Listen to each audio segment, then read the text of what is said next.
The neighborhood of Willow Creek had always carried an illusion of calm, like a painting of perfect suburban life hung slightly crooked on a wall, hiding cracks no one wanted to admit existed. When I first moved there, the wide asphalt roads, immaculately trimmed lawns, and pristine cookie-cutter houses painted a picture of orderly tranquility. But beneath that polished surface, tension simmered like a quiet electrical hum, barely noticeable until someone flipped the wrong switch.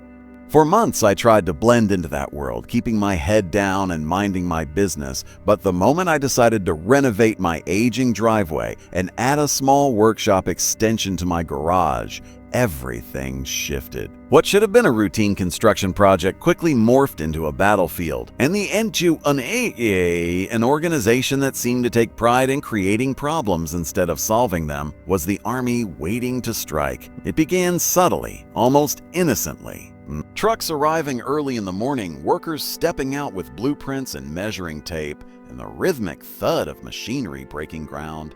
Neighbors peer through curtains with a mixture of curiosity and suspicion, but the HOA wasted no time transforming curiosity into hostility. I felt the first tremor of trouble when a group of board members walked past my property repeatedly, scanning the construction site with predatory focus, as though expecting to find a violation hiding in plain sight. Their disapproval radiated silently, a storm forming in slow motion. The construction team was professional, efficient, and fully compliant with every city regulation. I had filed the necessary paperwork, secured permits, and ensured no part of the project breached any municipal rule. Yet none of that mattered to the HOA, which believed its own power superseded the city's authority. It wasn't long before the HOA president, a rigid woman known throughout the neighborhood for enforcing rules with the enthusiasm of a seasoned warden, made her dissatisfaction clear in every way except words. The board lurked near my property, taking photos, scribbling notes, whispering among themselves, eager to find any excuse to halt the progress.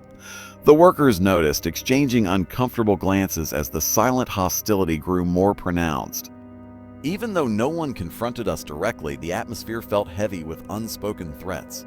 As the foundation of the extension was being framed, the HOA escalated. They sent emails dripping with passive aggression, citing vague concerns about a community uniformity and potential disruptions. They left printed notices taped to my door, each one more accusatory than the last, implying, without evidence, that my project violated multiple sections of the HOA covenant, despite my confirmation that the HOA had no legal authority to override city-approved permit. I realized quickly that this battle would not be fought over logic or legality. It would be a contest of control. The construction site became the neighborhood's unwilling spotlight as residents slowed down their morning walks to stare, whisper, and speculate. Some offered sympathetic nods, while others scowled as if the mere sight of progress offended them. Yet through all this, the workers continued their tasks with steady precision, ignoring the watchful eyes and the thickening tension. Still, every passing hour felt like a countdown to the inevitable clash. The HOA couldn't stand that I was building something without their blessing, and they were determined to remind me who they believed held power. The breaking point arrived 3 days into construction when the first real confrontation, though still unspoken, took shape. The HOA brought in their own hired inspector, a man whose expression carried the smug confidence of someone already convinced of wrongdoing. He strutted around the site, taking photos from dramatic angles, poking at wooden frame, and making superficial remarks to the board members hovering behind him. The construction crew paused, watching with irritation as the inspector scrutinized their work like a detective searching for contraband. For a moment, I feared he would try to shut the site down, despite lacking the authority to do so. The whole scene unfolded with an air of performance, as if the HOA wanted to put on a show for the rest of the neighborhood, hoping to intimidate me into stopping the project voluntarily. But what they didn't realize was that I was prepared for this. I had copies of every permit, every approval, every legal backing I needed, neatly organized and ready. The inspector, unable to find any actual violations, eventually left with forced confidence, but the HOA resolve only hardened. They weren't satisfied with legalities, they wanted obedience. And when they couldn't get it through conventional methods, they turned to disruption. Cars began mysteriously parking near the site entrance, accidentally blocking the path for construction vehicles. Noise complaints were filed, despite the crew working strictly within allowable hours. Someone even placed a trash bag near the curb close to the site, then reported it to the HOA as a construction debris out of compliance, an act so petty it almost felt like satire. Every day, the hostility thickened. Every hour, the tension tightened like a rope drawn slowly to the brink of snapping. Yet I refused to break. I had followed the law, played by the rules, and earned every right to complete my construction. What the HOA didn't expect was that I had a counterplay, one they never saw coming. Because while they spent their energy trying to bully the project into submission, I spent my time securing something far more powerful. Something they believed only they could control. The final straw came when the HOA attempted to block the delivery truck bringing in major building materials by parking a car in its path, causing a backup that echoed across the neighborhood. And as horns blared, workers argued, and neighbors peeked through blinds, I realized the battle had officially begun. They wanted a fight. What they didn't know was that I already had the perfect weapon to use against them, and that weapon would change everything, starting with the road they believed they owned. The moment had come to use it. The first crack in their control was about to appear, setting the stage for a confrontation none of them were prepared for, leading directly into the next chapter of the escalating wars. The chaos that erupted on the fourth morning of construction marked the moment the simmering tension finally boiled over, transforming the street from a quiet suburban lane into a battleground of control and stubborn pride. The delivery truck, blocked by the strategically parked car, remained frozen at the center of the commotion, its engine rumbling impatiently as the driver leaned out of the window in frustration. The construction crew stood nearby, trying to coordinate alternative paths while residents gathered on lawns and driveways, watching the scene unfold with a mixture of fascination and barely concealed excitement. The HOA members arrived within minutes as though they had been waiting for the opportunity to assert themselves publicly, stepping onto the street with clipboards in hand and the self-importance of officials preparing to enforce justice. They circled the truck like vultures, gesturing wildly and taking photos, attempting to create the impression that the situation was caused by the construction rather than by their own calculated obstruction. The workers tried to negotiate a solution, but every suggestion was met with stiff refusal or manufactured concerns from the HOA, who insisted that the truck violated noise rules, traffic flow expectations, and community harmony, all claims clearly fabricated to justify their interference. Their intention was transparent, cause enough disruption to halt the construction entirely. Yet, in the midst of their theatrics, they overlooked one critical detail. My patience had already worn thin, and I had come prepared for exactly this kind of confrontation. For weeks leading up to the project, I had studied municipal codes, spoken with city officials, and learned far more about local infrastructure regulations than any homeowner reasonably should. The HOA believed they were the supreme authority of the neighborhood, but the reality was that city permits and legal rights outweighed every HOA rule they clung to so desperately. And among those rights was a powerful card I had been saving for the moment they overstepped: the ability to legally close the entire road for construction access if safety or operational needs required. I had quietly secured the permit beforehand, anticipating that the HOA might attempt to interfere. It was a tool of last resort, one I had hoped would remain unused. But the sight of the block delivery truck, the smug expressions of the HOA board, and the spectacle they were creating for the neighborhood made it clear that deterrence alone was no longer enough. As the HOA argued with the workers, pretending to maintain order while orchestrating chaos, I stepped back from the crowd and made a call to the city's transportation department. The officer on the other end answered quickly, recognized the permit number, and confirmed they would dispatch a team to enforce the road closure immediately. They promised to send barricades, cones, and signage, everything needed to convert the open street into a restricted construction zone. And the moment I ended that call, a strange calm settled over me, a quiet certainty that the power dynamic was about to shift dramatically. The HOA continued their performance, unaware that the ground beneath their authority was already crumbling. Neighbors lingered outside longer than necessary, eager to see how the confrontation would unfold. Some whispered to each other, clearly siding with the HOA, whispering accusations about construction disruptions and supposed rule violations. Others, however, appeared visibly frustrated by the Amayayatics, recognizing that the board's interference was turning a simple project into a neighborhood-wide disturbance. The workers, sensing the shift in my demeanor, resumed their tasks with renewed determination, though they remained careful not to escalate the situation further. Minutes passed, tension thickened, and the HOA remained oblivious to the approaching storm until the first city vehicle turned onto the street. It was a large white truck displaying the municipal transportation emblem, and behind it were two workers wearing reflective vests, carrying traffic control equipment. Confusion rippled through the crowd as the truck approached, and several HOA members exchanged uncertain glances, stepping aside reluctantly as the city workers exited the vehicle with purposeful movements. Without hesitation, they approached me for confirmation, verifying my identity and the permit details before unloading barricades and cones onto the street. The HOA president reacted first, riding toward the city workers with the energy of someone accustomed to enforcing rules and expecting immediate obedience. She attempted to question their authority, insisting that any alterations to the road required HOA approval, but the city workers barely acknowledged her complaints.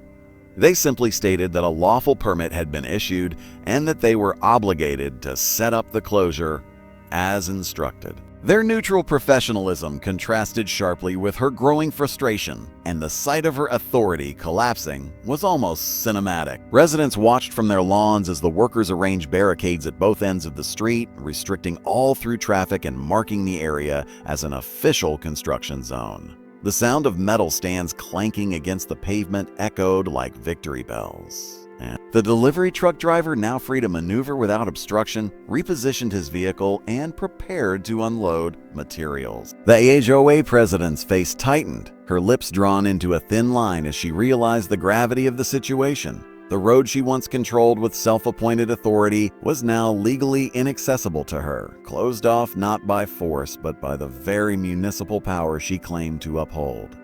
As the barricades solidified the closure, whispers spread across the neighborhood like wildfire. Some onlookers appeared shocked, others entertained, and a few visibly delighted by the HOA's sudden loss of control. The HOA board members huddled together, their expressions ranging from disbelief to outrage as they attempted to formulate a new plan, though it was clear none of them had anticipated this outcome. With the street officially closed, the construction crew resumed their work with newfound freedom, no longer hindered by attempts to sabotage their progress. Trucks could come and go without interference, and the HOA was legally barred from disturbing the zone. The sight of city-issued barricades standing tall between the HOA and their usual reach of power sent a clear message. This battle had shifted decisively. But beneath the victory lay the undeniable knowledge that this was only the beginning. The HOA would not accept defeat quietly. They would regroup, re-strategize, and return with renewed determination. And as I watched them retreat to their meeting place, their pride bruised and their authority wounded, I knew the next stage of the conflict was approaching. The road was closed, but the war was far from over. The real clash was only beginning to take shape, setting the stage for a deeper, more intense confrontation in the chapter to come. The road closure transformed the neighborhood overnight, shifting the balance of power so abruptly that the entire atmosphere of Willow Creek felt suspended between disbelief and still they persisted, crafting a narrative that portrayed me as the villain disrupting community harmony. Soon, residents began receiving newsletters framed with dramatic language, painting the construction as a reckless undertaking that endangered safety and convenience. The Ayeshans grew bolder with each message, claiming the noise scared children, the trucks threatened pets, and the closure caused delays that jeopardized the well-being of the entire community. Every claim was exaggerated, a strategic attempt to sway public opinion and pressure me through social hostility rather than legal means. Neighbors who once offered polite smiles now avoided eye contact, shuffling past with stiff shoulders, their opinions molded by the HOA carefully curated resentment campaign. Groups gathered on sidewalks whispering about how inconsiderate the construction had become, repeating arguments they had absorbed without understanding. Some seemed genuinely inconvenienced, their routines disrupted in ways that made them easy targets for manipulation. Others simply seized the opportunity to participate in neighborhood drama, wielding annoyance like a badge of righteousness. Yet mixed among the disapproval were pockets of silent support. Residents who understood what was really happening, who recognized the AJ over each, and appreciated that someone had finally stood up to them. These individuals kept their distance from the public spectacle, but occasionally gave subtle nods of acknowledgement when passing by, small gestures that reminded me I wasn't entirely alone in the midst of the brewing storm. Whoa. Progress continued steadily at the construction site, but the tension outside it intensified. The HOA president, determined to reestablish her authority, escalated matters by filing complaints with multiple city departments, alleging environmental violations, zoning issues, and even unsafe labor practices. Inspectors arrived, each time examining the project thoroughly only to find everything in perfect compliance. Every fruitless visit chipped away at the HOA credibility, though they refused to acknowledge defeat. Instead, they doubled down, rebranding their actions as e-community protection and insisting that the construction posed hidden dangers the city had overlooked. Their persistence bordered on obsession, each failure fueling their determination to find a new angle of attack. It became clear they were no longer fighting for principle, but for pride, a bruised ego driving them further into irrational territory. One afternoon, as concrete mixers hummed and hammers echoed rhythmically, a group of residents approached the barricades, complaining loudly about the road closure. Some demanded to know how long the construction would take, others questioned why I hadn't consulted the community before initiating such a large project, and a few insisted the closure was illegal despite the city's clear authorization. Their frustration simmered into hostility as they voiced their grievances, turning the barricades into a symbolic wall dividing neighbors and ideology. Although they lacked the authority to challenge the closure, their anger was genuine, fueled by the inconvenience and stoked by the HOA Whisper campaign. Their shouts attracted the attention of the construction workers, who paused their tasks and watched cautiously, sensing potential disruption. The scene escalated quickly, with voices rising and accusations multiplying, though no physical confrontation occurred. Still, the unrest signaled a dangerous shift. Resentment was no longer confined to HOA meetings or private conversations. It had spilled onto the street, raw and unfiltered. The HOA president arrived during the commotion, seizing the opportunity to rally support. She stood near the barricade, gesturing toward the construction site with dramatic flair, framing the situation as a threat to community stability. Her influence over the crowd was undeniable, and their anger swelled under her guidance. But just as the situation seemed near boiling over, a city enforcement vehicle arrived, responding to a report of interference with an active construction zone. The officer stepped out, surveyed the scene, and calmly explained that obstructing a legally closed road constituted a violation of municipal code. The crowd's anger deflated slightly as the officer gently dispersed them, reminding them that the closure was temporary and necessary for safety. The HOA president's attempt to stoke rebellion crumbled under the officer's calm professionalism, leaving her momentarily silenced. But the setback only deepened her resolve. Over the next few days, the HOA began preparing a massive petition aimed at forcing a community vote on stricter construction regulations. Regulations clearly designed to target my project specifically, even though such retroactive rules were legally unenforceable. 1. Their desperation was palpable, their tactics increasingly transparent, yet their determination remained unwavering. The barricades continued to stand strong, the construction progressed steadily, and the HOA and the HOA regrouping and plotting their next move. And as I watched them circle like a storm gathering strength, I sensed that the confrontation had reached a new stage. The road closure had wounded their pride, but the real battle was still ahead. The HOA was preparing for something bigger, something more aggressive, something that would push this conflict into dangerous new territory, setting the stage for the events that would unfold in the next chapter. The days that followed felt like the uneasy calm before a storm, the kind of quiet that didn't soothe but instead signaled something brewing beneath the surface, waiting for the perfect moment to erupt. The barricades remained firmly in place, the construction progressed with steady rhythm, and the HOA nursed its wounded pride with a level of determination that bordered on obsession. Although their earlier tactics had failed, complaints dismissed, inspectors appeased, petitions ignored, their silence didn't feel like surrender. It felt like calculation. And when organizations like the HO went silent, they were never truly backing down. They were regrouping, strategizing, preparing to strike in a way that would cause the most disruption with the least effort. I sensed their next move long before it arrived, but even then, I underestimated just how far they were willing to go to reclaim the power they believed they deserved. The first sign came in the form of unusual foot traffic. HOA board members walked the street more frequently, clipboards in hand, eyes scanning properties with an intensity that made neighbors uneasy. Their steps were sharp, purposeful, almost militaristic, as if conducting patrols rather than casual inspections. Residents watched them warily from porches, sensing that whatever they were plotting couldn't possibly be good. Some whispered amongst themselves, while others avoided them entirely, but the message was clear. The HOA was gathering ammunition for whatever came next. They began holding back-to-back special meetings, their lights glowing late into the night inside the community center, silhouettes pacing behind frosted windows as though preparing for war.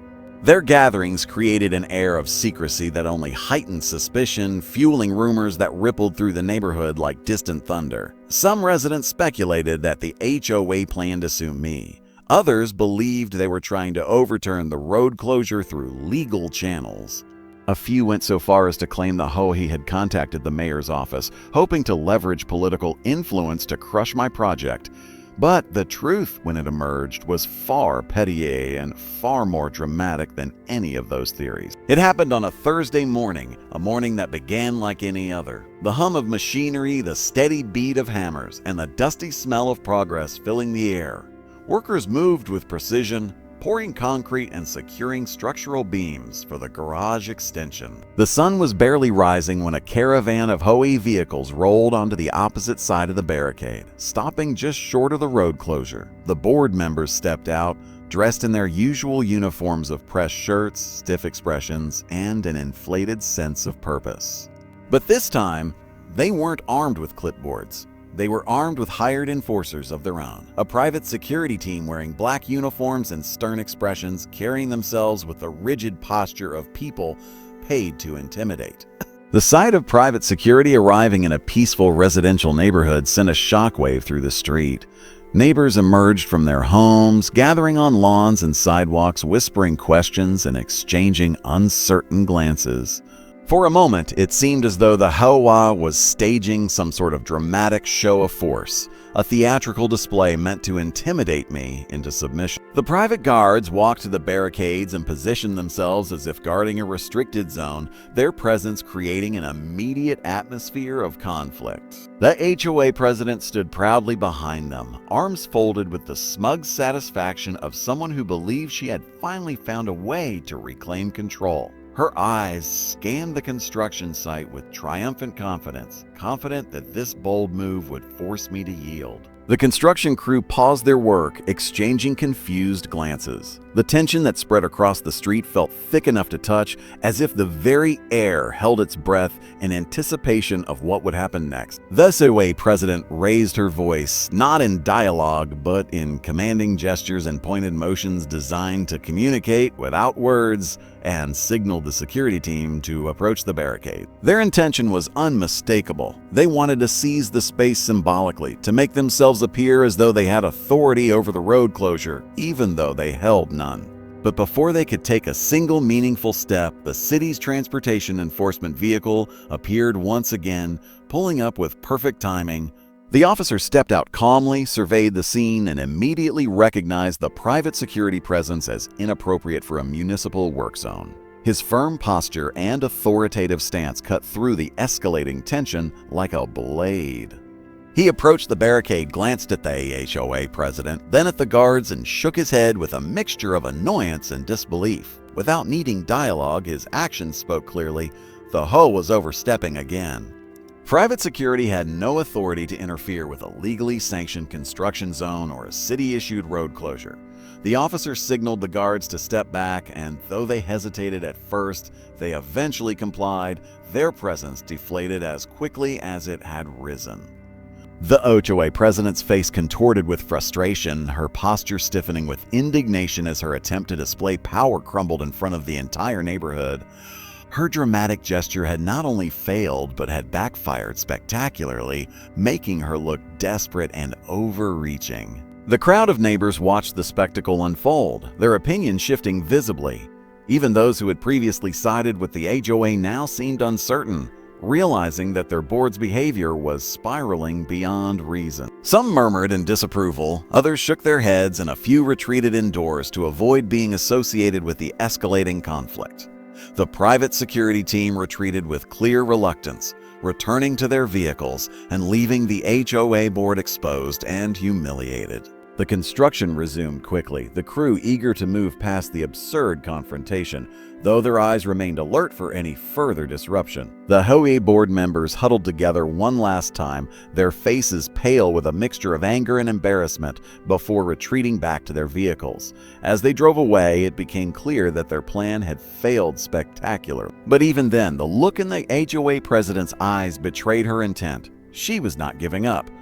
She was recalculating, preparing something even bigger, even more disruptive, something that went beyond intimidation and into the realm of sheer chaos. And as the dust settled and the barricade stood firm, it became clear that the HOA next move would not be a mere display of power. It would be an all-out attempt to dismantle everything I had built so far. The tension in the neighborhood deepened and the real storm began gathering on the horizon, waiting to unleash itself in the chapters ahead. The failure of the dramatic power play marked a turning point in the conflict, but rather than diminishing their determination, it only fueled their desperation, pushing them toward a level of spite and aggression the neighborhood had never witnessed before. In the days that followed, the atmosphere thickened with unease, as if the entire community sensed something dark gathering behind the HOA closed doors. Their board meetings grew more frequent, their patrolling more intense, and their tactics increasingly covert. Instead of overt confrontations, they began employing subtle forms of sabotage, each act small enough to appear accidental yet coordinated enough to reveal clear intent. It started with minor inconveniences, misplaced trash bins left near the barricades, anonymous noise complaints filed at irregular hours, and small piles of gravel mysteriously scattered near the construction site entrance, creating hazards that slowed progress. The construction crew, experienced enough to recognize deliberate interference when they saw it, grew increasingly frustrated, though they said nothing openly. They simply adapted with cautious efficiency, clearing obstacles and continuing their work without confrontation. But the HOA actions escalated quietly and quickly. They targeted deliveries, contacting suppliers to falsely claim the construction had been halted by the city, an underhanded tactic that delayed shipments and forced me to personally verify every order. They circulated rumors through the neighborhood, whispering about supposed safety violations, structural dangers, and even invented claims that the extension would lower property values by introducing industrial elements to the community. Their campaign of misinformation spread like a virus, infecting minds and deepening divisions among neighbors who were already weary of the ongoing disruption. Yet the most unsettling development came in the form of a new committee the HOA formed, the Neighborhood Safety Surveillance Team. Under the guise of protecting the community, the committee positioned volunteers on rotating schedules to observe the construction for compliance concerns. These volunteers stationed themselves at vantage points around the closed road, watching with unnerving intensity. Some sat in lawn chairs, others leaned against mailboxes, all taking notes as if preparing for a trial. Their presence injected an eerie sense of surveillance into the street, turning the neighborhood into something resembling a quiet suburban theater of conflict. Despite their intimidation tactics, the construction continued progressing steadily. The workshop extension took shape, its frame rising with impressive speed, while the driveway renovation moved from demolition to reconstruction. The crew maintained admirable professionalism, their resilience in the face of relentless interference becoming a silent testament to their experience. They worked through early mornings and late afternoons, pushing forward despite every roadblock thus in their way. As the project neared its midpoint, the HOA realized that subtle sabotage wouldn't be enough to stop it. Their actions grew bolder. One morning, workers arrived to find the temporary fencing at the edge of the site partially dismantled, the lock tampered with, in a way suggesting the handiwork of someone trying to access the area after hours. Nothing had been stolen or damaged, but the implication was unmistakable. The HOA was now willing to break rules they claimed to uphold. The city inspector responded swiftly when notified, confirming that the perimeter had been deliberately compromised and issuing a formal warning to the HOA about unauthorized access to a construction zone. Instead of retreating, however, the HOA doubled down, releasing a newsletter accusing the construction of posing increasing danger to residents due to unstable materials and a questionable fencing integrity. Their hypocrisy was stunning, but not surprising. They thrived on manipulation, twisting reality to fit whatever narrative benefited them most. The neighborhood began to fracture under the weight of their lies. Supporters of the HOA grew more vocal, complaining to anyone who would listen about the noise, the mess, the inconvenience. Those who saw through the HOA tactics kept their distance, unwilling to be drawn into the conflict publicly. Tensions simmered in conversations, body language, and the stiff atmosphere of the community sidewalks. But the true escalation arrived unexpectedly on a windy afternoon, when a violent gust toppled one of the barricade signs at the end of the street. The sign struck the pavement with a deep clang, startling several residents nearby. Within minutes, the HOA seized on the fallen sign as proof of unsafe construction management. They swarmed the area, snapping photos and pointing dramatically at the toppled barricade as though it were evidence of a catastrophic failure. The construction supervisor quickly repositioned the sign and secured it more firmly, but the HOA narrative had already taken shape. They filed yet another complaint with the city, this time claiming that the entire closure presented unacceptable risks and should be rescinded immediately. For a moment, I worried their persistence might wear down the city's patience. But when a transportation official arrived to inspect the area, he found the barricades fully compliant, the road closure well managed, and the HOA claims exaggerated beyond reason. His written report described the barricades as stable and appropriate, a phrase that only deepened the HOA frustration. With their attempts continuously failing, the HOA behavior shifted from aggressive to vaguely unstable. Their surveillance committee expanded, their newsletters grew increasingly frantic, and their meetings adopted a tone of near paranoia. They began accusing the construction crew of operating outside approved hours, even when video evidence proved otherwise. And they claimed the extension might secretly be intended for commercial use, attempting to stir panic among residents. Yet through all their efforts, they still couldn't stop what they feared most. The project was nearing completion of its structural phase. The frame stood tall, the foundation cured perfectly, and the new walls began forming the shape of the future workshop. It was then that the HOA realized they were running out of time. Their attempts to obstruct, delay, and manipulate had failed repeatedly, leaving only one path forward: escalation on a scale that would disrupt not just the construction, but the entire neighborhood in a way that could no longer be ignored. And as I watched their desperation grow, their eyes burning with a mix of anger and panic, I realized something profound. The HOA wasn't just fighting the construction. They were fighting the loss of control itself. That realization changed everything, because it told me their next move wouldn't be subtle or strategic. It would be chaotic, reckless, and designed to force a crisis. And when it came, it would push this conflict into the most explosive chapter yet. The sense of impending chaos hung over Willow Creek like a storm cloud, refusing to break, heavy and oppressive, as if the neighborhood itself sensed the magnitude of the confrontation about to unfold. After weeks of failed intimidation, subtle sabotage, and public smear campaigns, the HOA had reached the point where mere passive-aggressive maneuvers could no longer serve their purpose. The barricades still stood, the construction continued unabated, and the street had become a theater of quiet defiance and simmering hostility. But behind closed doors, the board had plotted a series of actions that escalated their interference from petty to overtly aggressive, designed to challenge the very legality of the road closure and create a spectacle that would force both public attention and fear into the community.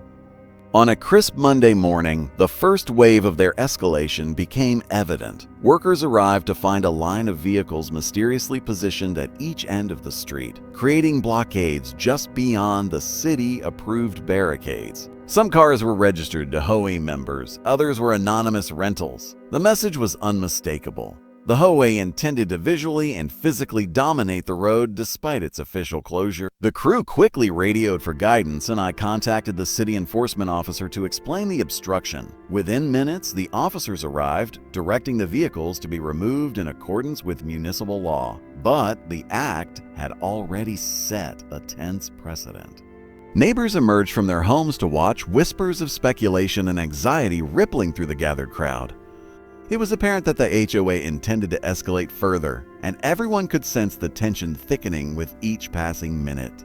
The board began coordinating a neighborhood-wide petition demanding the immediate reopening of the road, claiming safety, accessibility, and community rights were being violated. Flyers appeared on windshields, emails circulated through mailing lists, and social media posts amplified fear and confusion, painting the construction as a threat to property values, safety, and neighborhood cohesion. The atmosphere was electric with accusation and suspicion, and for the first time, it felt like a collective war zone rather than a peaceful suburb. As the crew resumed work, removing barricades temporarily displaced by vehicles or protesters, the HOA board members escalated further, bringing in professional photographers and videographers to document alleged violations. Turning their narrative into a visual spectacle meant to sway opinion and intimidate. The constant presence of cameras, the intrusive observation, and the orchestrated protest were psychologically taxing for everyone involved, and the construction team worked under a pressure that no blueprint or permit could fully mitigate. By midweek, the situation transformed again when an anonymous resident, apparently encouraged by the HOA, filed a formal complaint alleging that dust and noise from the construction violated health and environmental standards. This prompted another inspection from the city, which found the claims entirely baseless, but the process alone created hours of unnecessary delays and frustration. It became increasingly clear that the HOA was no longer simply objecting to construction. They were attempting to weaponize bureaucracy, manipulate public perception, and induce operational chaos. Even the neighbors who had quietly supported the project began expressing visible discomfort at the escalating spectacle, unsure whether the situation would spiral into something more dangerous or legally complicated. And then came the boldest move yet.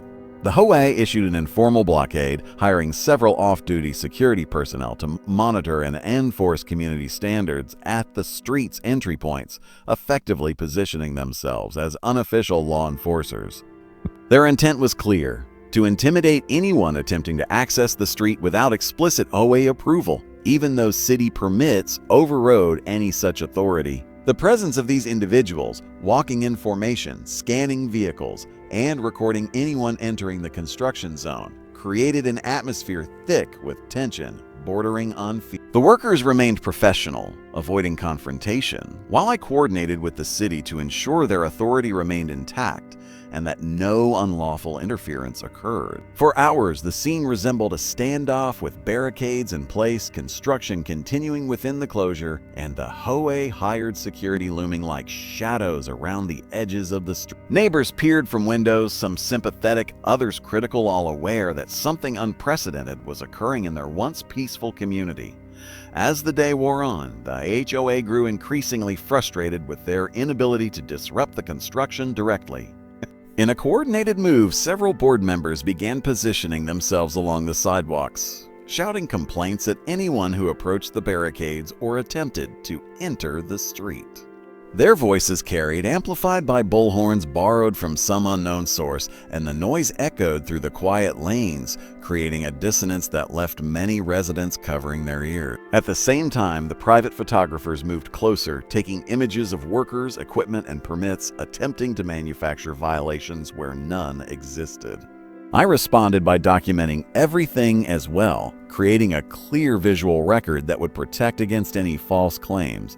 but the psychological impact of the HOA aggressive behavior was undeniable. By mid-afternoon, tensions had escalated to the point where verbal confrontations between the board members and neighbors erupted, some shouting accusations, others defending the construction, and a few attempting to mediate. The barricades now represented not just a construction zone, but the dividing line between two opposing forces: the determined homeowner with legal authority and the HOA desperate to assert control. With every passing hour, the conflict intensified, the street itself becoming a physical manifestation of the battle for dominance.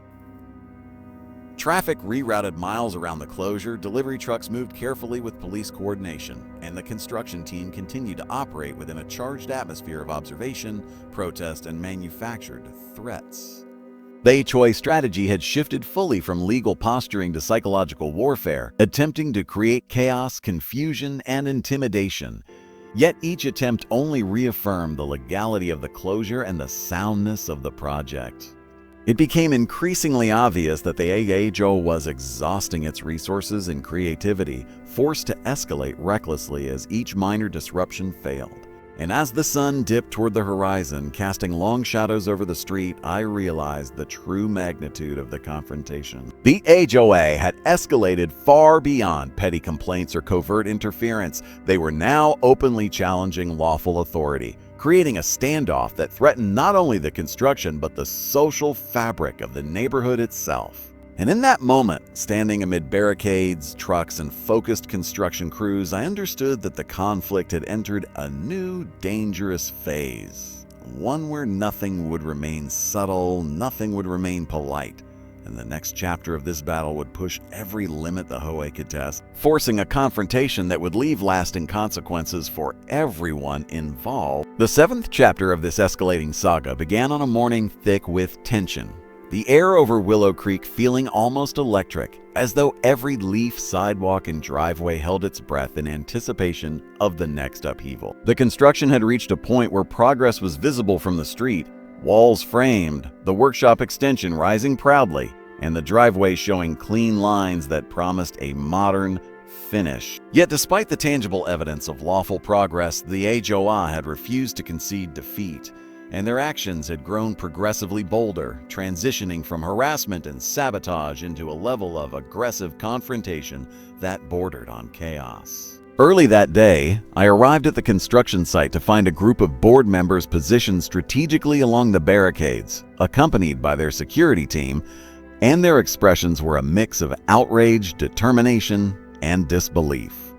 They had now adopted what could only be described as a siege mentality, their movements precise and coordinated, signaling their intent to dominate the street psychologically, even if they lacked any legal authority to do so. Their presence created an immediate standoff, and a small crowd of neighbors drawn by curiosity and tension gathered along lawns and sidewalks, observing the unfolding spectacle with a mix of fear, excitement, and anxiety. The workers, experienced yet cautious, resumed operations, navigating the charged atmosphere with careful efficiency, aware that any misstep could be misrepresented by the HOA to escalate the situation further. By mid-morning, the HOA escalated again, this time organizing what appeared to be a protest disguised as a community safety demonstration. Flyers and social media posts had circulated overnight, claiming the construction was an imminent danger to pedestrians, children, and pets, while conveniently omitting any mention of city permits or the legal authority of the road closure. Board members arrived early with portable signage, megaphones, and cameras, arranging themselves at vantage points along the barricades and sidewalks to record everything, as if assembling evidence for a tribunal that existed only in their mind. The effect was dramatic and deliberate. The street now resembled a cordoned battlefield, the construction crew operating within the sanctioned zone while a persistent crowd of observers and HOA operatives loomed just beyond. Despite their bravado, the OA could not physically enter the closed area, and their security personnel were restricted by the law from obstructing construction operations.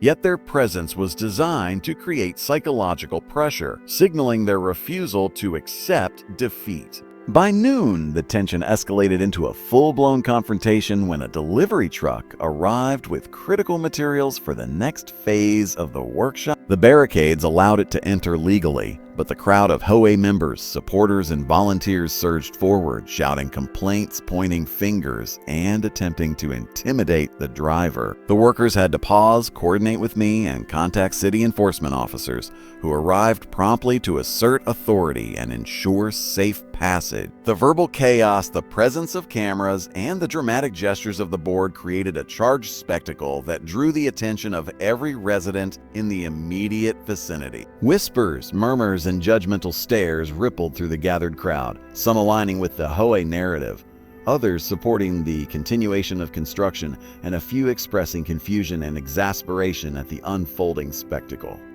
In that charged atmosphere, I realized that the HOA efforts had transitioned from frustration to desperation, and that their next moves would likely abandon any pretense of legality or rationality. The delivery completed, the crew resumed work, yet each hammer strike, each movement of the crane, each drop of concrete echoed against the tension in the air, a reminder that progress was unstoppable but never without consequence. By mid-afternoon, the HOA introduced an unprecedented escalation, a public announcement claiming that the construction had violated several obscure ordinances and that the city had overlooked these violations, urging residents to intervene and pressure authorities to revoke the road closure. Flyers circulated through doors, social media posts multiplied with alarming speed, and the crowd grew in size and intensity, emboldened by the perception that the HOA narrative had authority. Residents who had previously observed quietly now began to participate, some with mild complaints, others with heated arguments, their presence amplifying the chaos. The barricades, once simple markers of legal authority, had now become the focal point of an almost theatrical standoff. Workers navigated around shouting neighbors, avoiding confrontation, while I remained vigilant, coordinating with city enforcement and documenting every action meticulously to prevent the HOAs from creating false narratives. As the sun began to dip low, casting elongated shadows across the street, a moment of high tension arrived when the HOA attempted to block a concrete mixer from entering, stationing vehicles at the edge of the closed road to create a literal barrier. The crowd surged behind them, cameras flashing, voices rising in alarm, and for a fleeting moment, the standoff reached a tangible peak, as though the entire neighborhood teetered on the brink of chaos. City officials intervened promptly, reinforcing the legal authority of the road closure, explaining the rights and responsibilities of all parties, and ensuring the truck could proceed safely. The officers' presence calmed the situation temporarily, but the HOA frustration was palpable, their faces tight with anger, their gestures becoming increasingly desperate. By evening, the board retreated momentarily, regrouping in what seemed like a strategic withdrawal, though their energy radiated the certainty that this was only an interlude before a larger, more aggressive move. Observers dispersed with uneasy looks, discussing the day's events in hushed tones, some expressing sympathy for the construction team, others questioning the homeowner's actions despite the legality of the project. The psychological impact of the HOA relentless escalation had left its mark, yet the road closure remained intact. The workshop's structure continued rising, and my determination was unwavering. Standing amid the barricades and construction equipment, I recognized a crucial truth. The HOA was no longer merely opposing a construction project. They were resisting the loss of power itself, and that resistance would drive them to increasingly reckless actions. The stakes had shifted from minor disputes to a confrontation that would test not only legal boundaries but personal endurance, neighborhood dynamics, and the very fabric of community order. And as the sun finally disappeared behind the houses, leaving the street bathed in twilight, I knew that the events of the coming days would define the climax of this struggle, setting the stage for the final confrontation in which the HOA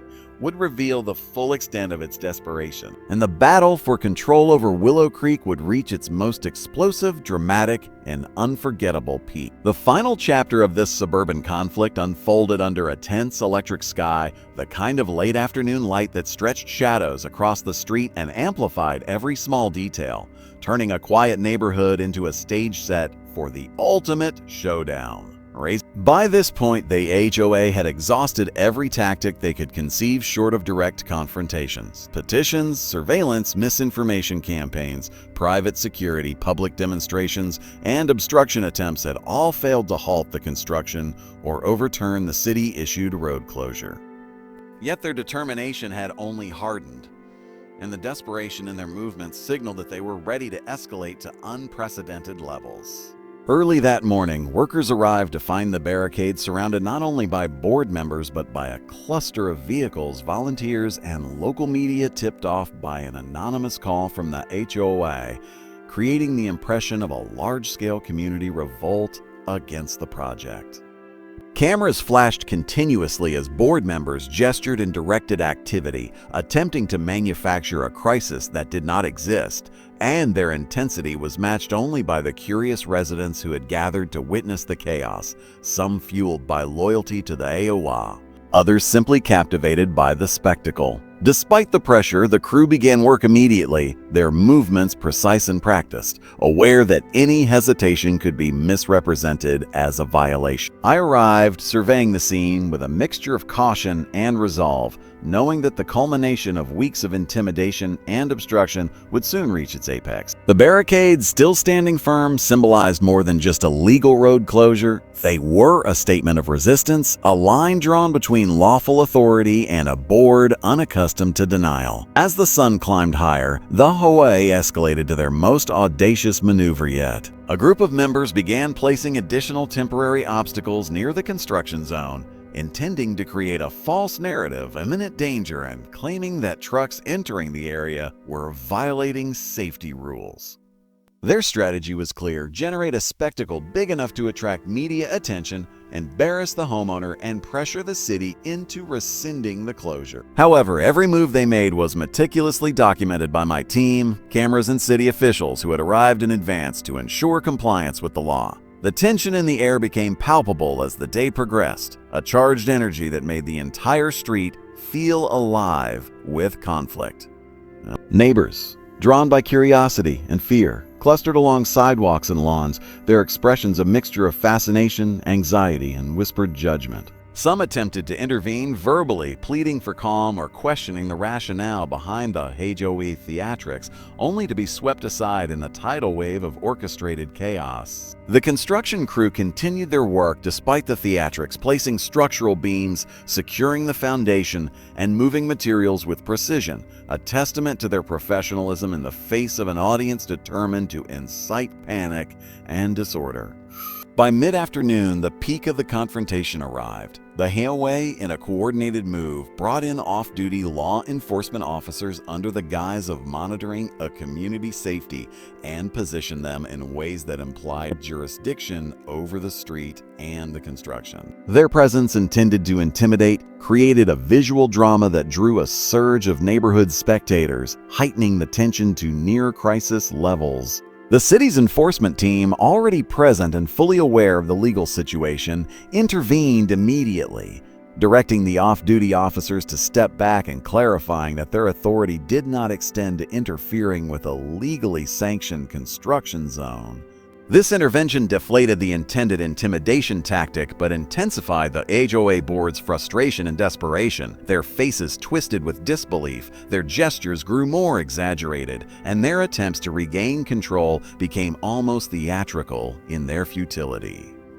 Yet even in the midst of chaos, the construction progressed methodically. Each nail driven, each beam lifted, each section of driveway poured reinforced the message that lawful progress could not be undone by spectacle or intimidation. The barricades, now surrounded by both observers and opposing forces, stood as symbols of both legal authority and personal resolve, unyielding despite the relentless pressure applied from all sides. Throughout the late afternoon, verbal exchanges escalated between HOA members, supporters, and residents, though no physical confrontation occurred. Voices rose, accusations multiplied, and the street buzzed with the energy of conflict transformed into performance art, each side asserting its narrative, while the real work continued uninterrupted within the barricades. Even the most skeptical residents could not deny the intensity, the stakes, or the drama of what had become an unprecedented showdown in what had once been a quiet suburban neighborhood.